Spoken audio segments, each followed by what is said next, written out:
Welcome to We Are Not Here to Tick a Box with David Kane and Debbie Hayes. Episode number 8, Keeping It Real. So, episode 8, and in the last episode, David and I touched upon ways in which to keep it real in terms of helping people to belong. And we talked about a concept of being able to offer people what's important to us, what's important to you days. And what we noticed was there's a real synergy in our businesses, isn't there, David, around we really value keeping things real and tangible. There's a lot of things that have crept into businesses that are ways of looking at things, or even concepts that, for me, they've become a bit of like what I would call legacy concepts. They're there, people do them, but do they really still have value?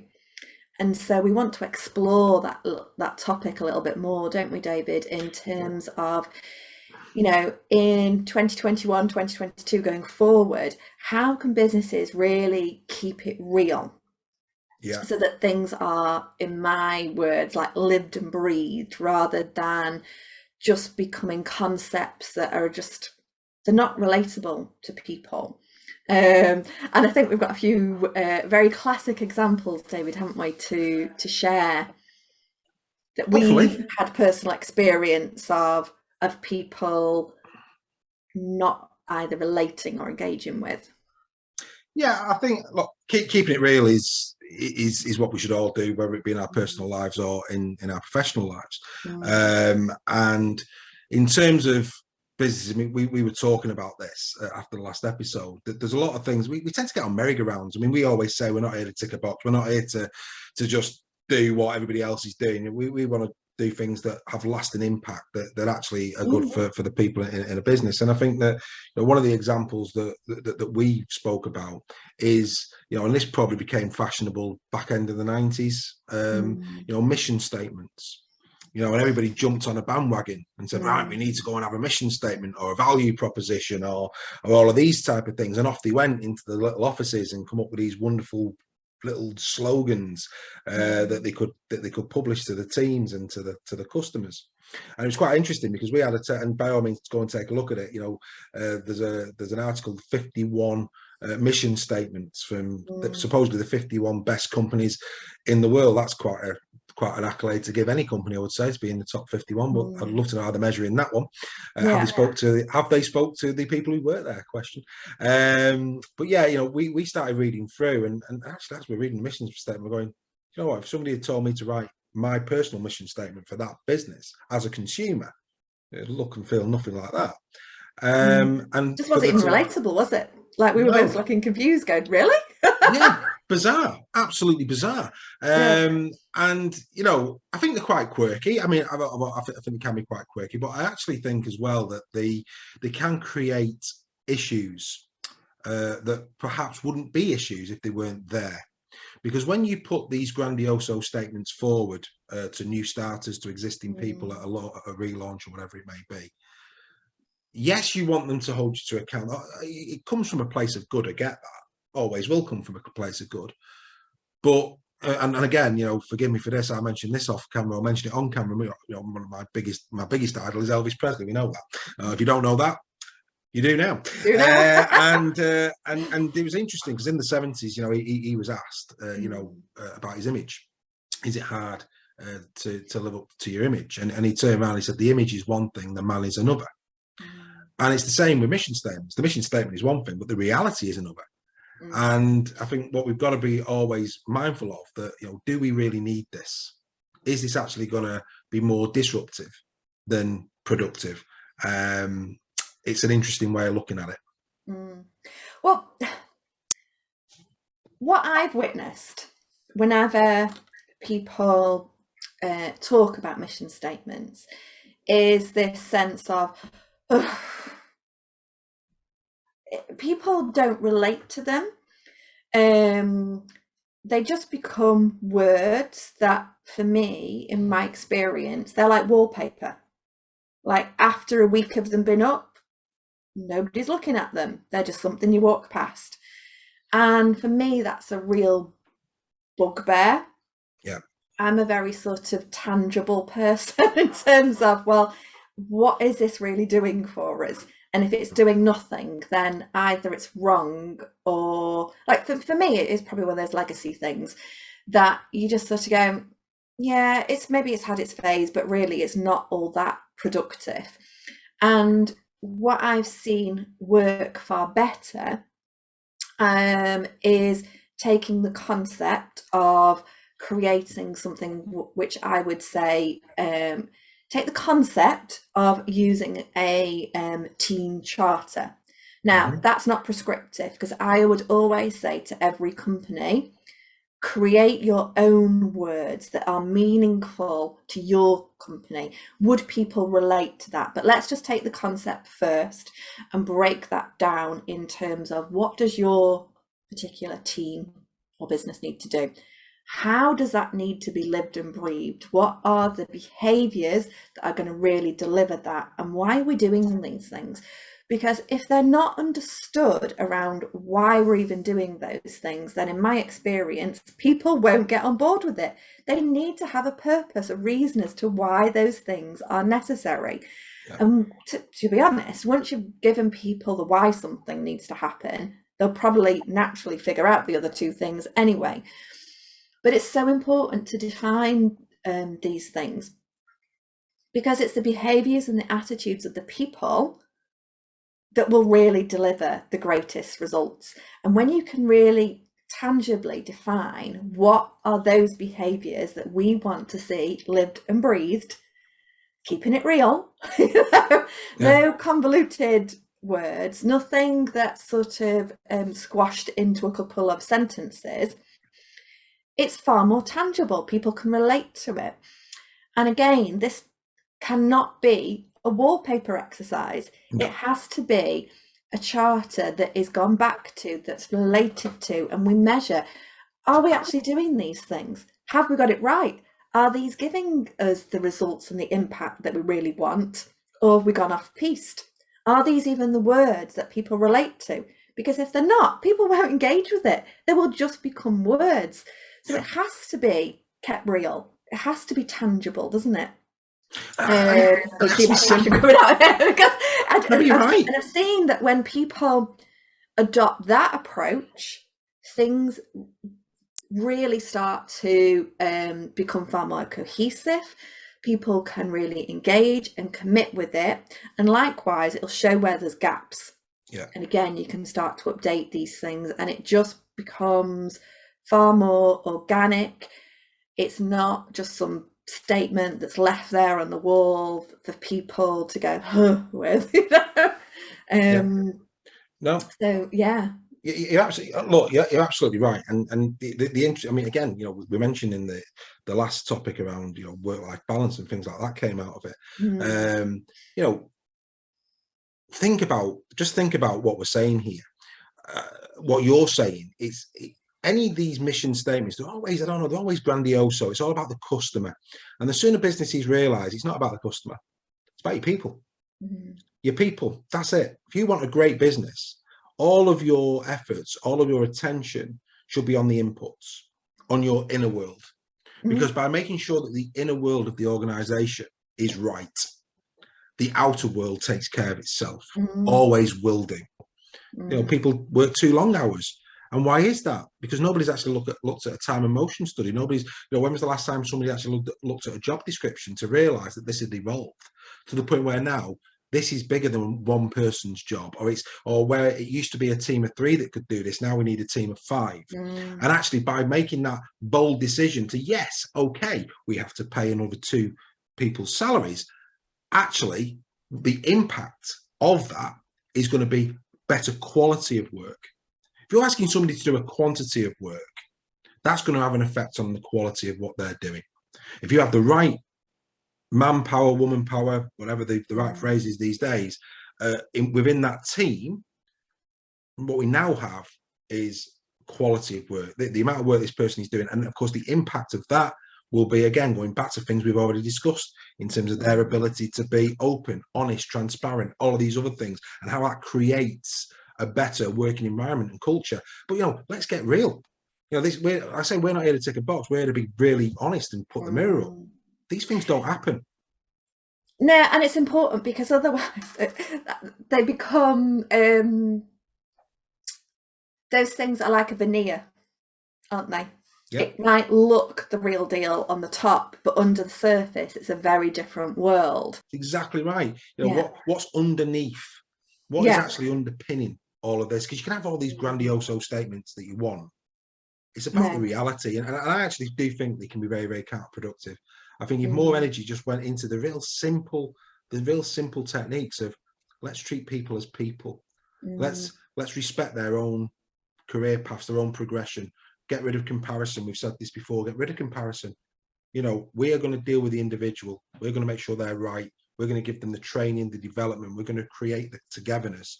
All of a sudden, actually, we don't need a mission statement of words, because the actions speak far louder. Yeah, it's literally been lived and breathed and evaluated and current. So keeping it real has got far more power. And again, if you take that same concept as well about, is it lived and breathed?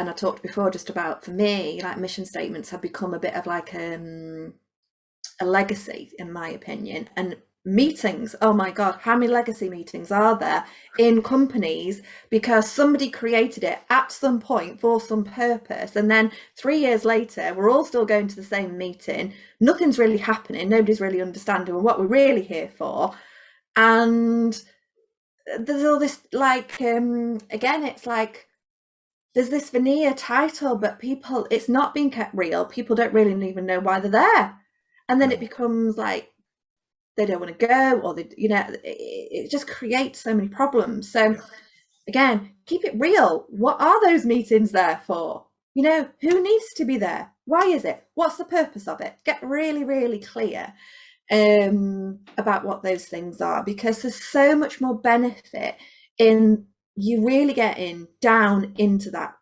detail of, right, what do we really need here? And I'm going to have to use my absolute favorite word of clarity because it's so important, you know, like when you can get that sense of clarity of what's really needed, not the highfalutin statements, not the, you know, the meetings that have just kept going on and on and on, but they've lost all sense of purpose. Keep it real. Like, if it's not working, face it and do something about it.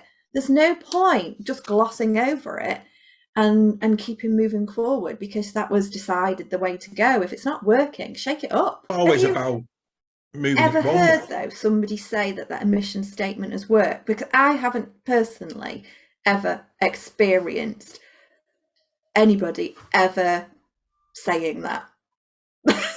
No, and do you know what? As I reflect on it now, no. I mean, when we read through those 51, you know, we were taught. I mean, we won't mention derogatory comments on certain companies. That wouldn't be right to do. You know, let other people make their own judgments. But there were certain words on there where, I mean, you were counter arguing it, going, well, that's interesting because that company does X or that company does Y. Yeah, you know, we were like, I was confused on some of them. I was like, really? Yeah. So, I mean, again, like you said earlier on, they're written for the customer. But, well, to be honest, out of all the statements that we read through, not one of them I would have, you know, if it was a game of Snap, I would never have put those two things together. Yeah. So we'll put that to the test. We'll put it to the test. So, you know, for those in the UK, you'll know Superdrug. I remember mentioning Superdrug. Shout out to Superdrug. I worked for them when I was at college and at uni. Fully enjoyed my time there. I would recommend it to anybody. Great, really enjoyed my time there. But when I worked for them, they were going for a rebranding to the Starfish, and they come up with a new mission statement. I'm going to give it my best shot. It's 20 odd years ago, but it was something along the lines of, we want to be the customer's favourite health and beauty retailer, loved for its value, choice, friendliness and fun. 20 years ago, and that is still pretty much word for word in my head. Now, our personal store, we had a great laugh. I mean, the people I worked with at that time, it was, I can honestly say, our site, yeah, in terms of the friendliness and fun bit, it was outpouring of it. People used to laugh. You'd hear customers laughing in the aisles because we were just bonkers. At this time of year, Christmas, we'd be singing carols and all sorts. Right? It was just a good atmosphere to be in. But equally now, with fresh eyes, I remember I could go into other stores. And there wasn't that same vibrancy yet. Underneath the banner, if people would have walked into our store, friendliness and fun, actually they've gone, yeah, this is really ticking it. Goes down the street into another store, is it? Yeah. Yeah, because it's not making about these things insular and only working for that team, because a lot of the thing goes back to breaking down those silos. So when we talk about these team charters, it is to have the impact and to have that engagement with the broader business. Yeah. But it's taking responsibility for what does need, what do you need to take ownership of? Yeah. And when you can really get that down to something that's tangible and relatable, then it's also measurable. And it just sort of means that people can, and they know that you are going to check in with this. And I would encourage people in that scenario to say, well, can you give a shout out to somebody who's demonstrated this? Yeah. Okay. Yeah. So you're looking for somebody internally for the team, right? Shout out, where have we lived and breathed this thing? Where has been the demonstrable, tangible incident of this happening? Yeah. Are we doing this all of the time? And, what was the impact of that? Because when people can really start to see that, then that becomes, just far more, it just creates so much flow in a business as well. It's the ownership piece, isn't it? And what I'd say, this bit I mentioned very briefly there, the cup of tea, but in terms of, if you're allow the local businesses to formulate that strategy, because what I mean by a cup of tea is, if I have a cup of tea with 2 sugars with milk, that can be made in very different ways. Very different ways. Tea bag first, then the water, then the milk, then the sugar. You can put the sugar, the tea bag, and the water. I could go through so many different scenarios. But as long as that cup of tea tastes really nice, it's got milk in it, it's got the 2 sugars, do I care how that menu has been put together, what the process has been, or actually do I care on what the result actually was? And by giving people the autonomy to go, right, what are your thoughts? What are your feelings? Keep it real. What is the art of the possible here? Actually, because you're giving that spirit of innovation to people, they may actually be the flag bearers to things that at the moment, the current structure, this automated one way of doing things, one size fits all, you're not seeing it because we're not allowing people to keep it real in their environment. And it can work globally. I've seen this work globally. So because once those teams understand the diversity within the teams, they also understand what flexibility there's got to be as well to make it work for everybody. So it's just understand it. Again, I suppose that comes back to, well, what is the reality of having diverse teams? Again, address it. Keep it real.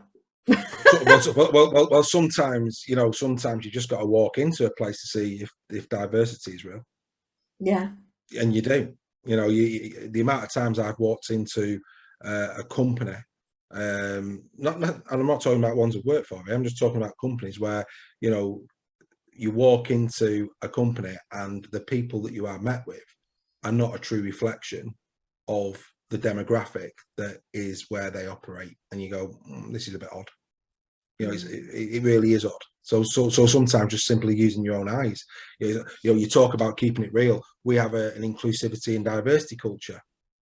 Would my eyes see that? Well, I think they can be claimed, and the statements that perhaps people would want to fly the flag of, because it's become trendy, I would say. Oh, are you saying that certain companies? So, for example, on Pride weekend day, I don't like these days and weeks. Pride should be every day of the year. Social mental health, social everything. I don't do these days, but however, they do exist. Are you saying here, Debbie? Can we be crystal clear? Are you saying that companies who change their company logo to a rainbow for one day, perhaps maybe being disingenuous? That is what I have heard some people would say yes, they would agree to that statement. Brilliant. And that is I tell you what, talk about encapsulating the title of our podcast and what we do. There you go. I love it. Absolutely love it. So yeah, keeping it real. We're keeping it real. Are you doing the words or are you doing the actions? Keeping it real, and that's across all aspects, like we've discussed, whether it be inducting, whether it be advertising, whether it be whatever it may be, strategies, development of strategies. Are you keeping it real, or are you actually setting yourself up to fail because the words that you use actually are too perfect? Yeah, nobody's perfect. Take away the veneer. Yeah, that would be my thing. Take away all the veneers and let's get down to the nitty-gritty. And a piece of solid wood furniture is so much nicer, isn't it? That's all we need to say. Yeah, I suppose it is. Lovely. Because it's got that integrity all the way through. Absolutely. And that's what you really want to create, isn't it, in a business? Quality, not quantity. Absolutely. Love it. Fantastic. Well done. So that's episode 8 in the can, and we will see everybody in episode 9. Thanks, Debbie. We certainly will. Join us next week for episode number 9, Fresh Eyes.